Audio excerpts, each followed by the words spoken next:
It is Monday, December 8th, 2025. Yes, time again for another podcast episode of This Week in College Viability News and Commentary. It is, of course, the holiday season. And sitting here in front of the Blue Yeti microphone, I have to wonder how many college leadership scrooges are out there. The Yeti microphone and I look at college finances constantly. It is almost certain that even during this holiday season, there are colleges on the brink of announcing they cannot continue. We'll find out early in the new year. And on that happy note, this is a podcast that talks about the financial health and viability of public and private colleges with data and with details and with perspectives offered nowhere else. Make sure to share the podcast link with your friends, family, neighbors, college students, college faculty, community leaders, and elsewhere. This week, closures, cutbacks, and exigency requests. Ohio State to end 8 majors. This is continuing the recent trend that colleges cannot be everything to everybody.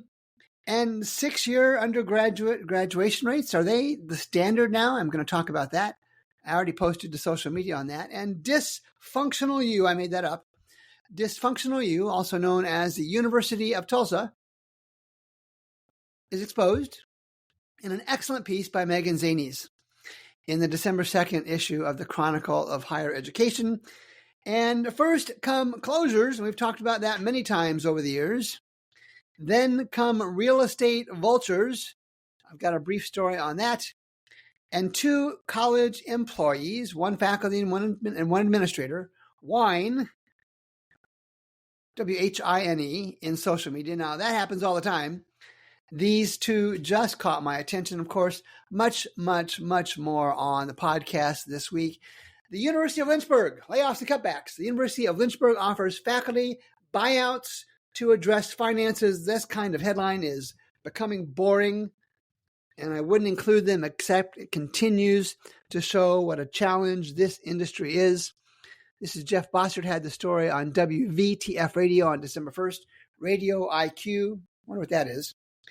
And he writes, the buyouts, and this is the University of Lynchburg, the buyouts were first offered to tenure track faculty on November 6th as the Lynchburg University, worked to recover from a deficit that was as high as $12 million in 2022.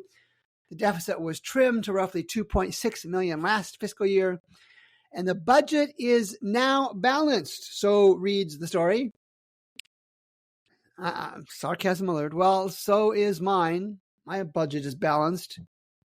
If all of the revenue comes in and the expenses don't go up, and I've said this before, I'm going to say it again as many times as I need to. I see an increasing number of college pronouncers pushing the budget is balanced, so we are fine argument. Absolute poppycock. Absolute poppycock. Budgets are no more than informed dartboard exercises, internal informed dartboard exercises. If you want to tell us that you have recovered, show us your audited financial statements, not for 1 year, but for 4 years or 5 years. Show us the trend. This budget is balanced. We are fixed stuff is just educational garbage. So the vice president and chief of staff to the president's office, Daniel Hall, said the buyouts are one part of a plan to control costs. This is one piece of a broader strategy. Mr. Hall explains there are a couple dozen tactics, all right? I'd like to see that list. There are a couple dozen tactics and strategies we are putting in place, both on the revenue generation side as well as the expense management side, and none of them are being looked at in isolation, says Vice President and Chief of Staff to the President's Office, Daniel Hall. Okay, guys, there is no revenue side. In this declining, deteriorating market, there is no reasonable way to look at the revenue side. It may happen in rare instances that somebody stumbles across something that works well. And you can't say the budget is balanced in advance. I just talked about that. You don't know what the revenue side will be, even without new stuff proposed. And you're guessing at the expenses. They're informed guesses, I will grant you that, but that's all it is.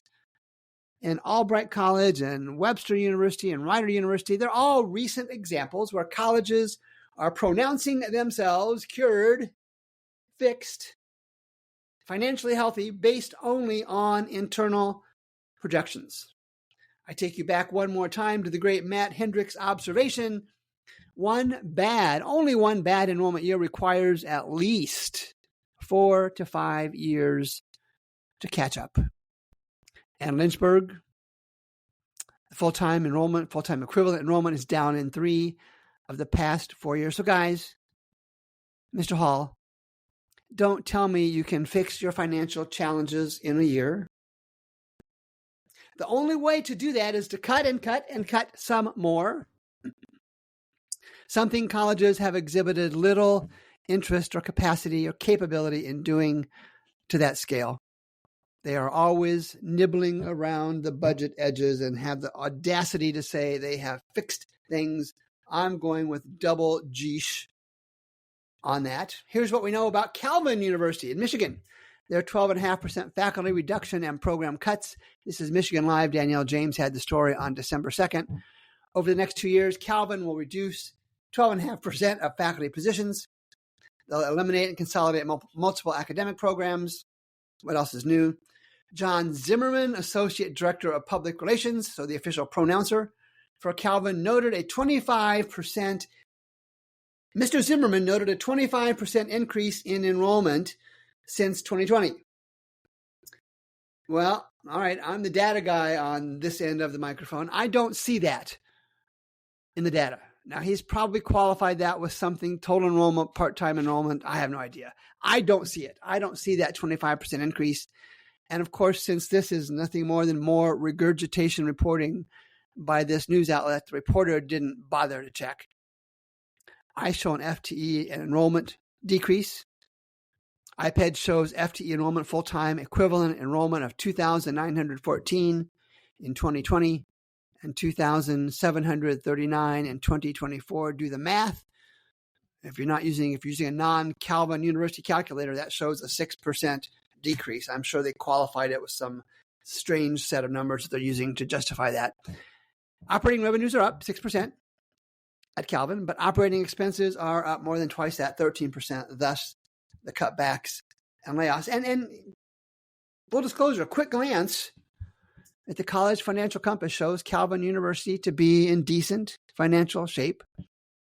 They're trying to get ahead of the game. I get that. It doesn't happen much. They're kind of spinning the numbers, but who doesn't? And so give them credit. They're trying to get ahead of the game, but they guys, throw numbers out there. But if the story comes across my feeds, and I have lots of them, and they look strange, I'm going to look at them. I'm going to call you on them. The University of Providence, not the one in New Jersey. Is that right? But the one in Montana asks the board to allow financial exigency. This is a story from NBC Great Falls, Montana. Sadie Rison, Rison, on November 26th. Carolyn Goulet, interim president for the University of Providence, always a negative indicator when the term interim is used. But our focus is on maintaining student experience throughout all of this and academic excellence. You know, I forgot to check the enrollment for your graduation rates on these folks. I have to do that. And colleges always say our focus is maintaining the student experience while we cut back. And that begs all sorts of questions. Why didn't they cut back sooner? But how can you maintain the same student experience when you're cutting stuff? It's incongruent at best. And the rest of the story, as the late, great Paul Harvey would say, the University of Providence, also in Montana, the university, received financial support from Providence Health, a healthcare organization in that area, for about 10 years, helping the university pay for buildings and programs and part of its annual budget. So the interim president, Carolyn Goulet, says, for the past few years, our budget has always included Providence Health support. So we would do our revenue, our operations, plus their support. So we always had a balanced budget that was depending on the support of $8 to $8.5 million, sometimes more per year. I guess the good folks at Providence Health caught up and says, hey, no more. In the most recent agreement, Providence Health made it clear that the university must become financially independent by December of 2027, 2 years out, and that it will no longer cover its deficits. This ain't good. To the data we go, the net income margin negative in 5 of the past 6 years.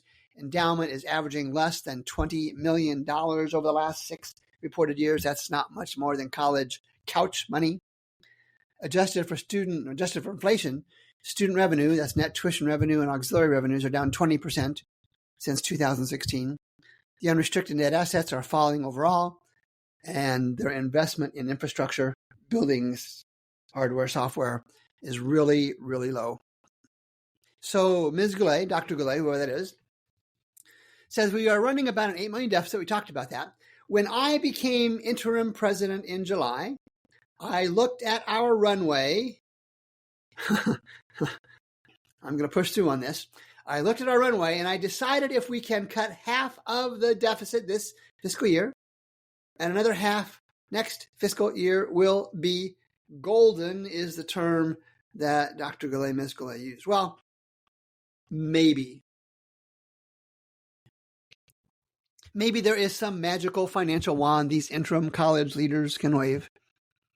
But what about the previous deficits? Ms. Goulet, Dr. Goulet, there's no reason to believe this subsidized college has the leadership chutzpah to cut stuff, period. And I expect the next story, like we always see with cutbacks, the next story will be faculty and student protest. Page 2, Ohio State, likely to end 8 majors and over 350 courses in a Senate compliance activity. This is from Katie Millard, Fox 8 News on November 26th. Ohio State ending 8 majors, phasing out more than 360 courses. And I bring this up, and there are more details in the story. And as always, I will have the link in the show notes. I bring this up as a public service and continuing reminder. The market is moving to force colleges to quit trying to be everything. You know what I'm going to say next? Everything to everybody. Ohio and Indiana and Texas are states that have recently enacted mandatory minimum numbers for majors completions. And many other public and private colleges are doing likewise on their own. Many more are not and should be. U.S. 6-year college graduation rate stays at 61%. December 7th by Robert Farrington at thecollegeinvestor.com. Let me read from his story. The latest national data on college completion shows a stark picture. The cohort of students who started college in the fall of 2019, only 61.1% earned a degree or certificate within 6 years. He notes that figure has hovered between 6.1 and 61.1 and 61.4% since the 2016 cohort. So that's 3 years worth of data. And I've got this highlighted in my notes. While the patterns of stability shows a trend, Mr. Farrington writes, it is also a reminder that 1 in 3 college students never finish. And the findings from the story come from the latest yearly progress and completion report, which tracks all first-time students. All right, I'm going to do it again, second time for this show. Sarcasm alert. Correct me if I'm wrong, wasn't there, real sarcasm alert, wasn't there a time when college students were supposed to graduate in 4 years? 4 years, that was my standard. That was my expectation. Didn't even think anything else. I believe that to be the case for my children. And now, after 6 years, barely more than 6 in 10 undergraduates graduate in 6 years. Folks, I've said it before, and again to the microphone it goes. This is a national catastrophe that colleges are working hard to hide from their students and their families, but not here. Not here at College Viability. New product announcement in the next few weeks. we will be releasing and promoting a student and family college viability app. Among the many parameters it will track will be both 4 and 6 year graduation rates. We're doing both. It will also track 5-year trends in enrollment, financial outcomes for students, and the financial health or lack thereof for now private colleges. And trust me, I've been at this since 2019. We are going to create an awareness market for colleges. The app will let users customize, select their own colleges for comparison, call it a reverse FAFSA, or call it kind of the Kelley Blue Book equivalent for colleges, whatever you want. Students and their families will have easy and inexpensive access to data to help them make a more informed decision about their college options. And colleges, if you're among the hundreds watching your final dollars circle the financial drain, we're going to help future students, current students, and their families identify you and compare you. We're not going to say which colleges are going to close. It's not my job. You've heard me say that before. My job, our job, is to say, hey, be careful of college A. College B looks a little bit better. College C is financially healthy. That's the role that we'll play on the retail end for students and families here at College Viability. Page 3. The headline reads, The Ambition Trap. And this is an article by Megan Zahneis on December 2nd in the Chronicle for Higher Education. The Ambition Trap, How the University of Tulsa Chased Enrollment and Prestige, but chiefly grew its deficit instead. This is a well-researched story, well-written story about a college that just hasn't exhibited any capacity to work well and play well with others' culture. Or, maybe part of it, or they have a chronic inability to find good leaders. It could go either way. Now, off the top, the University of Tulsa is not going anywhere. They have $1 billion plus endowment. The recent challenges seem to be on their series of college presidents, 3 or 4, inability to manage expenses in relationship to revenues. And even with that, this college has a financial health profile that is solid on the business side. Even while it exhibits an ugly inability to provide strong and financially aware leadership. Zay-knees writes, a 2018 accreditation report taking stock of Tulsa's performance over the past decade noted that the university, and in quotes, operated under a de facto build it and they will come philosophy and has not systematically engaged in program review. All right. So be it. It goes on to write, according to an internal document, leaving its academic cost structure unsustainable for its size and breadth of current programs. I'm not sure I buy that, but I haven't looked into it. So I looked at their majors completions. I did. I've got that access. And the 2026 version of the college majors completion app will be out with somewhere in the vicinity of 150 majors in January sometime. Just like most colleges, they offer, the good folks at Tulsa offer a low enrolled majors. Now, there's no question that University of Tulsa is a management and organizational mess. And Megan Zahneis does a good job describing that. Excellent job. It's just good reporting, period. But they have the resources, maybe not the leadership capacity, to survive and thrive in relatively short order, providing the board can find a way to hire somebody who can get the job done. And Lord knows there are leaders out there that can do that. They're just over in finding one to be able to lead the University of Tulsa. But the reason I included this story in the podcast today is I'm going to look at this from a different angle. There are countless other colleges without Tulsa's financial resources that would like us to believe that they are big name, research capable entities.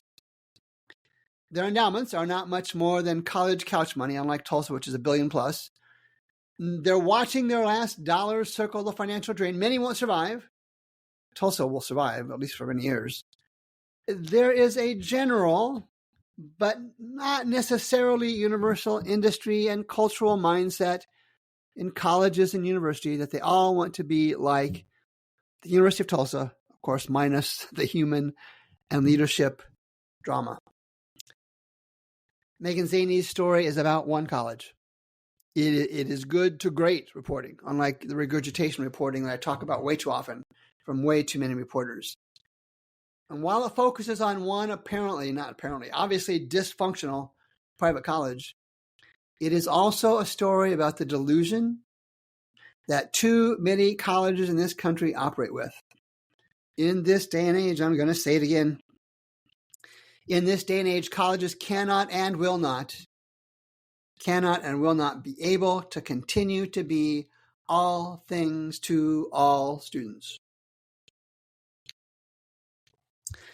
We've talked about colleges. We've talked about bankrupt colleges, closing colleges many times over the years. And there was an article in something called Thesis Driven, Brad Hargraves, in September 2025. The headline reads, "The Opportunity in Bankrupt Colleges." And all I want to point out on this is the real estate vultures are circling. Probably have been for a while.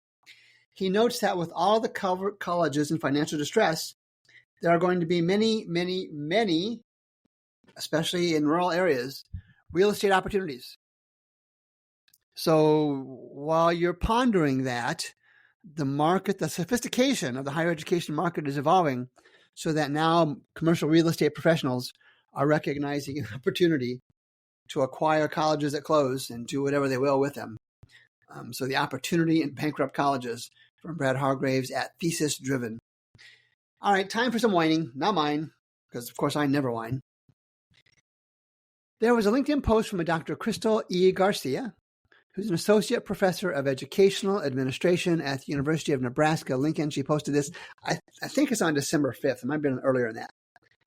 And this is not the same as drill, baby, drill. We've heard from political folks. This is not the same as drill, baby, drill, but it has its own category of whine, baby, whine. Dr. Garcia in this post is effectively saying, don't cut my stuff. All right, she can do that. I can understand the trauma. We'll talk about that in a minute. University of Nebraska had issues. I've had them in the podcast here recently. They have issues. They're cutting back stuff. And so, of course, here at College Viability, the first thing we do is to check the 4-year undergraduate graduation rates. University of Nebraska, Lincoln, I believe they're a R1 research. I'm pretty sure they are.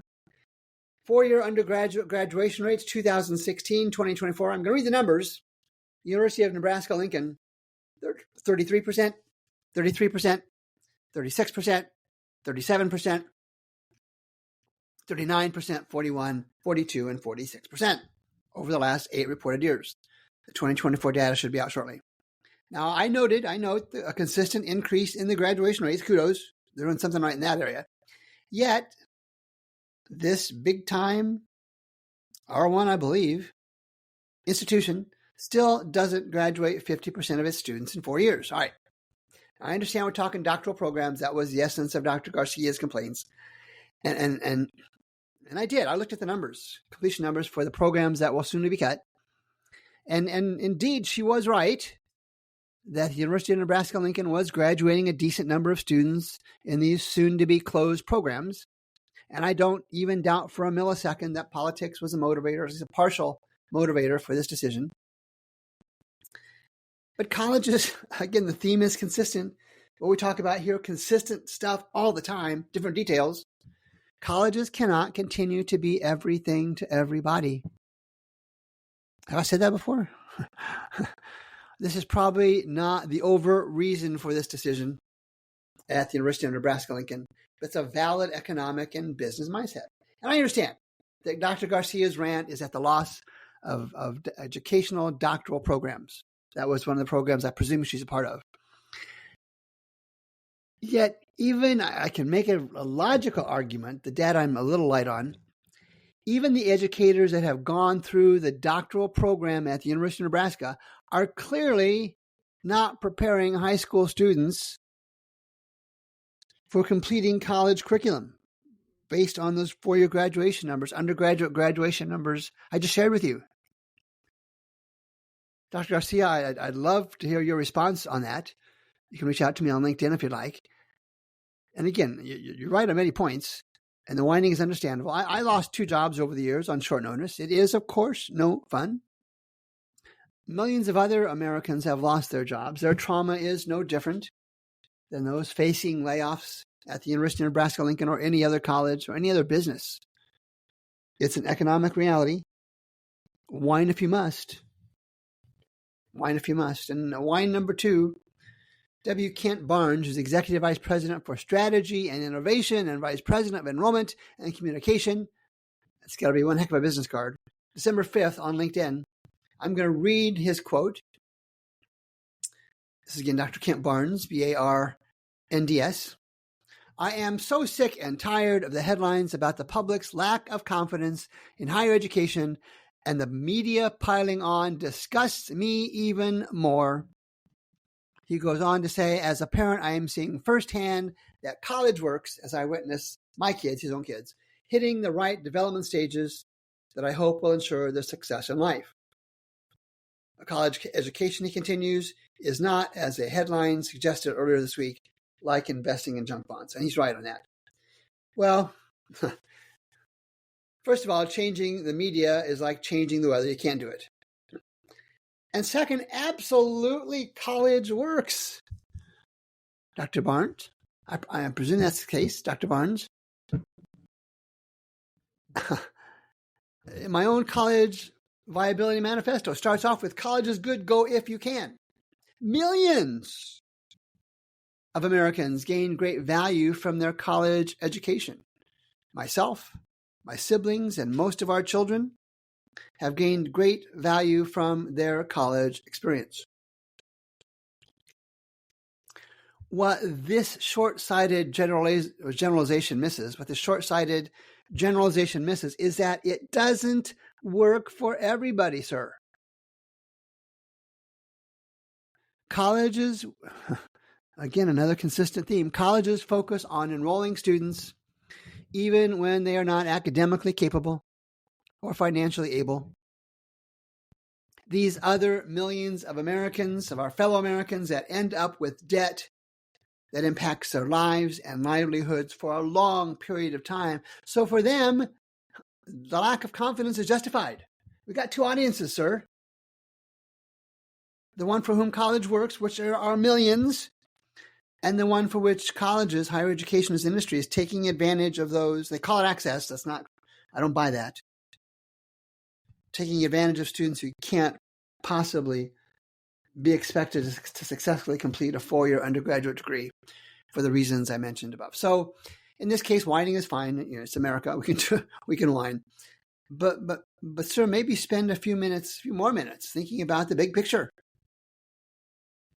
I did note, interesting, that there were a few dozen, I think 3 dozen or so comments to his post. Some of them really did address the big picture. So that was good to see as well. Page 4, how about a wrap?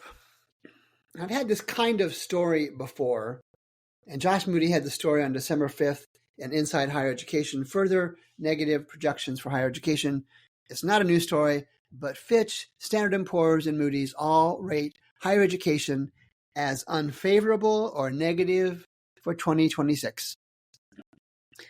The S&P analysis cited some of the concerns: intense competition for students and rising operating costs for the sector in the year ahead. Our sector view is negative, as we expect colleges and universities will struggle to navigate through mounting operating pressures and uncertainty that will require budgetary and programmatic adjustments. That was from S&P.